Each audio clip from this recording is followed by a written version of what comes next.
കരാറുകാരൻ വരുത്തിയ വീഴ്ചയുടെ ഫലം അനുഭവിക്കേണ്ടി വന്നത് പാവം നാട്ടുകാർ.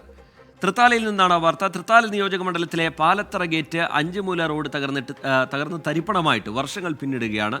നവീകരണം വേഗത്തിലാക്കുമെന്ന ജനപ്രതിനിധികളുടെ വാഗ്ദാനങ്ങൾ പാഴ്വാക്ക് മാത്രമാകുമ്പോൾ റോഡ് നവീകരണം ആവശ്യപ്പെട്ട് സമരപരിപാടികളുമായി രംഗത്തെത്തിയിരിക്കുകയാണ് ജനകീയ സമിതി.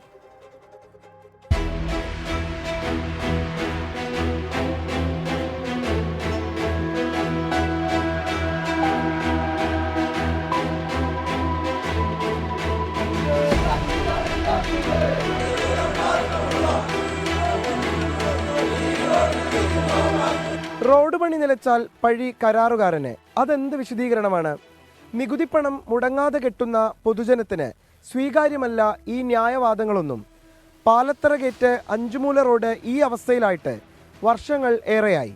പൊതുമരാമത്ത് വകുപ്പ് മന്ത്രി PA മുഹമ്മദ് റിയാസും സ്ഥലം MLAയും മന്ത്രിയുമായ MP രാജേഷും ഈ പാത സന്ദർശിച്ച് നവീകരണം പൂർത്തിയാക്കുമെന്ന് ഉറപ്പ് നൽകിയിട്ട് 2 വർഷം പിന്നിട്ടു.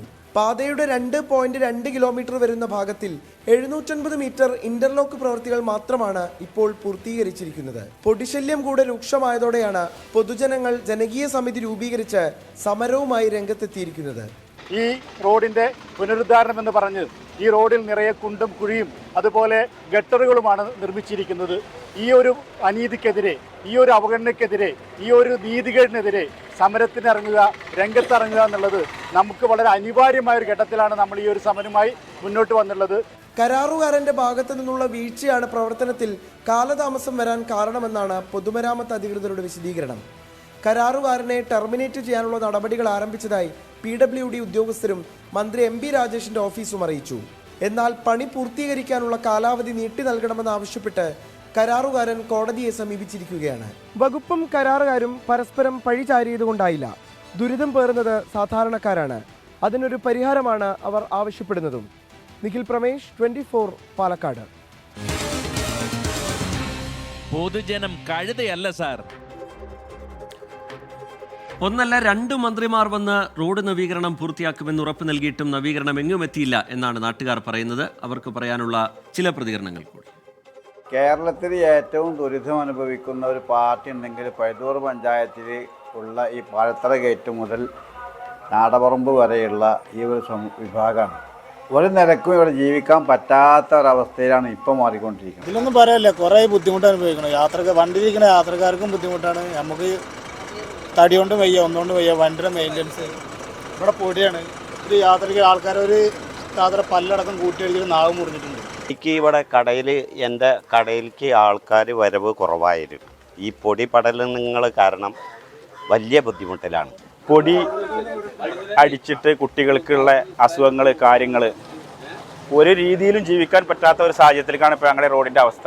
ഒരു 5-6 വർഷമായി ഇപ്പോൾ ഞാനിവിടെ വന്നിട്ട്, ഈ ഒരു സ്ഥാപനത്തിൽ വന്നിട്ട്.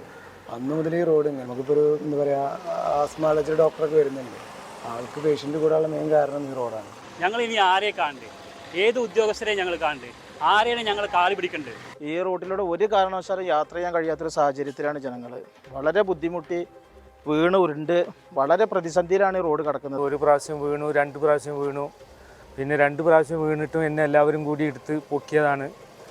ഭയങ്കര മോശമായ അവസ്ഥയാണ്. 2 സൈഡിലും പൊടിശല്യം ഭയങ്കരമുണ്ട്. എത്രയും പെട്ടെന്ന് ഈ റോഡ് ശരിയാക്കി തന്നിട്ടില്ലെങ്കിൽ ഭയങ്കര വിഷമത്തിലാണ് ഞങ്ങൾ. എല്ലാ ദിവസവും അലർജിയുടെ അസുഖം കാരണം കുട്ടികളായിട്ട് എന്നും ഹോസ്പിറ്റലിൽ കൊടുക്കാൻ. ഞാനൊരു ആസ്മ രോഗിയാണ്. എനിക്കും ഈ ഹോസ്പിറ്റൽ കേസ് ഈ ഗുളിക കുടിക്കേണ്ട അവസ്ഥയിലാണ് ഇപ്പോൾ ഞാൻ എത്തിപ്പെട്ടിരിക്കുന്നത്. ഈ പൊടിശല്യം കാരണം ഞാനിവിടെ കട നടത്തുന്നത്. എനിക്ക് കട കൃത്യമായി തുറക്കാൻ പറ്റുന്നില്ല. എനിക്കും അലർജി, ആസ്മയുടെ അസുഖമുണ്ട്. 3000 വിദ്യാർത്ഥികൾ പഠിക്കുന്ന സ്കൂളിലേക്ക് പോകുന്ന കുട്ടികളൊക്കെ വളരെ ബുദ്ധിമുട്ടിയാണ് ഈ റോഡിലൂടെ സഞ്ചരിക്കുന്നത്. ഇപ്പോൾ തന്നെ വണ്ടികൾ പോകുമ്പോൾ ഈ കല്ലുകൾ തെറിച്ചിട്ട്, കരിങ്കൽ ചീളുകൾ തെറിച്ചിട്ട് നടന്നു പോകുന്ന ആളുകളുടെ കാലിലും മറ്റും ദേഹത്തൊക്കെ മുറിവ് പറ്റുന്നു. ഇങ്ങനെ ശോചനാവസ്ഥയിലുള്ള നമ്മുടെ ഈ ഒരു റോഡ് എത്രയും പെട്ടെന്ന് നന്നാക്കി കിട്ടാനാണ് ഞങ്ങൾക്ക് ആഗ്രഹം. ലോകത്തെവിടെയായാലും ഏത് സമയത്തും 24 വാർത്തകളും ഓഗ്മെന്റഡ് റിയാലിറ്റി പാക്കേജുകളും എക്സ്പ്ലെയിനറുകളും വിശദമായി കാണാൻ ഞങ്ങളുടെ YouTube ചാനൽ നിങ്ങൾക്ക് സബ്സ്ക്രൈബ് ചെയ്യാം.